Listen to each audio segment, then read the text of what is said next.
to wind this up.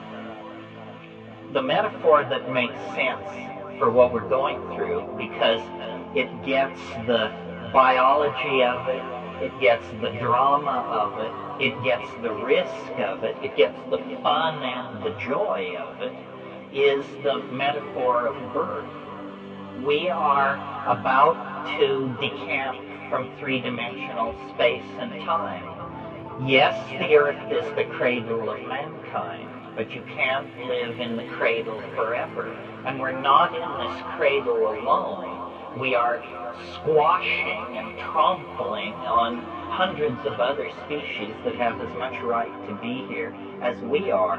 So through technology, which means pharmacology, art, and the engineering sciences, we are trying to find a doorway into a new world for the spirit. And it is going to come out of human-machine interfacing, pharmacological redesign of the human brain-mind system, down possibly digitalizing and downloading into the microphysical realm. We don't know. I mean, it makes your hair stand on end to think of being downloaded into the digital realm.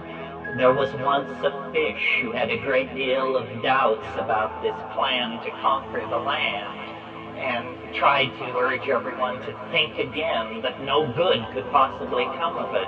But in fact, the forward thrust of evolution is toward higher dimensions, greater complexity, more information, greater connectedness, and a deeper and deeper sense of the all-pervasiveness of love and meaning.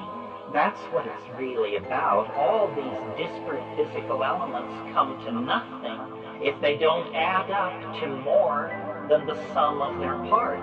And the more than the sum of their parts is this transcendental element which we call love. That is the part of the eschaton that has never left us, that accompanied us across the African grassland and into history. I mean, granted, bloodied and battered by the experiences of sexism and racism and so forth, but never lost as an ideal, never lost as a guiding light and an experience.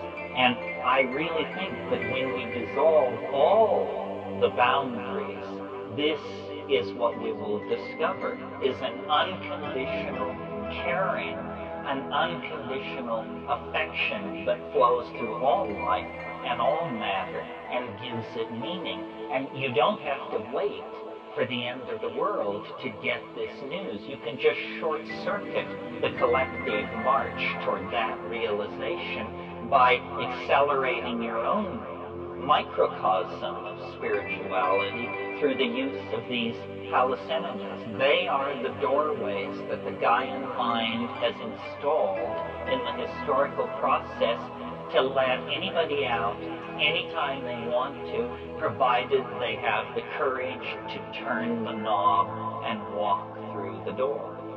Thank you very, very much.